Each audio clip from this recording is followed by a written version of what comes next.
नमस्कार दोस्तों, स्वागत है आप सभी का आपके अपने YouTube चैनल आज स्टडी ऑफिशियल पर। तो दोस्तों आज हम बात करने जा रहे हैं संसद के शीतकालीन सत्र में मचे घमासान और विपक्षी गठबंधन इंडी ब्लॉक के अंदर बढ़ते खटास के बारे में। तो जैसा कि आप सब जानते हैं कि शीतकालीन सत्र की शुरुआत 25 नवंबर 2024 से हुई, लेकिन इसके बाद से संसद में लगातार हंगामा जारी है। कांग्रेस अडानी मामले को लेकर हमलावर है, जबकि समाजवादी पार्टी और तृणमूल कांग्रेस का ध्यान अन्य मुद्दों पर है। अब यहाँ सवाल ये उठता है दोस्तों कि क्या इंडी गठबंधन वाकई एकजुट है? सपा और टीएमसी ने अडानी मुद्दे पर कांग्रेस का साथ क्यों नहीं दिया? क्या विपक्ष के बीच बढ़ते मतभेद सरकार के लिए राहत का संकेत है? और संसद के इस सत्र में किसानों, बेरोजगारों, मणिपुर जैसे अहम मुद्दों पर चर्चा क्यों नहीं हो रही?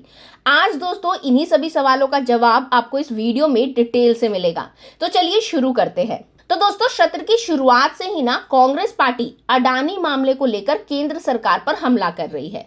विपक्ष की मुख्य मांगे हैं कि अडानी ग्रुप पर लगे आरोपों की जांच के लिए संयुक्त संसदीय समिति यानी कि जेपीसी का गठन हो। आपको बता दूं कि राहुल गांधी और प्रियंका गांधी जैसे वरिष्ठ नेताओं ने लोकसभा से वॉकआउट के बाद संसद परिसर में प्रदर्शन भी किया। दोस्तों प्रदर्शन के दौरान विपक्ष के हाथों में मोदी अडानी एक है और अडानी पर जवाबदेही चाहिए ऐसे नारे लिखे हुए बैनर दिखाई दिए। लेकिन एक बात जो सबसे अलग है वो ये है कि इस प्रदर्शन में सपा और टीएमसी के सांसद नहीं थे। अगर बात करें टीएमसी की, तो दोस्तों टीएमसी ने ना अडानी विवाद से खुद को अलग रखा है। उनका मानना है कि संसद का समय बेरोजगारी, महंगाई और केंद्र द्वारा विपक्षी शासित राज्यों के साथ भेदभाव जैसे मुद्दों पर चर्चा के लिए इस्तेमाल होना चाहिए। और यही कारण है कि टीएमसी के नेता विपक्ष के प्रदर्शनों से दूरी बनाए हुए हैं। आपको बता दूं कि सोमवार को मल्लिकार्जुन खड़गे के घर पे हुई इंडी गठबंधन की बैठक में भी टीएमसी का कोई नेता नहीं पहुंचा। उनकी प्राथमिकता किसानों और मणिपुर जैसे मुद्दों पर चर्चा की थी, ना कि अडानी मुद्दे पर। और अगर बात करें दोस्तों सपा की, तो सपा का रुख भी टीएमसी जैसा ही है।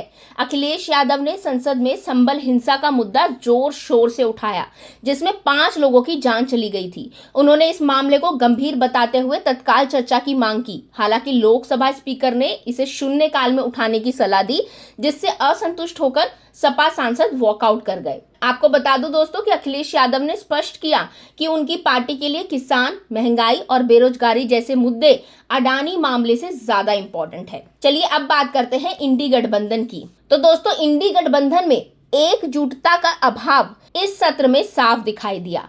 अडानी मुद्दे पर कांग्रेस के नेतृत्व वाले प्रदर्शन में सपा और टीएमसी की गैर मौजूदगी ने गठबंधन की मजबूती पर सवाल खड़े कर दिए। टीएमसी और सपा दोनों का मानना है कि विपक्ष को जनता के बुनियादी मुद्दों पर ध्यान देना चाहिए, ना कि केवल अडानी विवाद पर। वहीं कांग्रेस सिर्फ अडानी मुद्दे को सरकार के खिलाफ बड़ा हथियार मानती है। अब विपक्ष के बीच बढ़ती इस खटास का सीधा फायदा सरकार को मिलता दिख रहा है। जब विपक्ष बटा हुआ हो तो सरकार के लिए संसद की कार्यवाही को नियंत्रित करना आसान हो जाता है।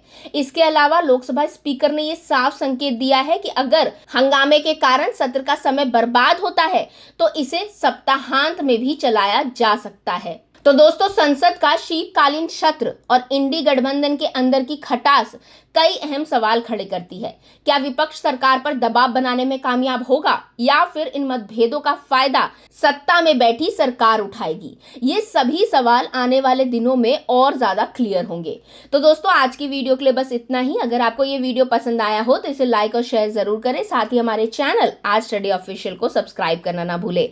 अब मिलेंगे अगले वीडियो में, तब तक के लिए थैंक यू।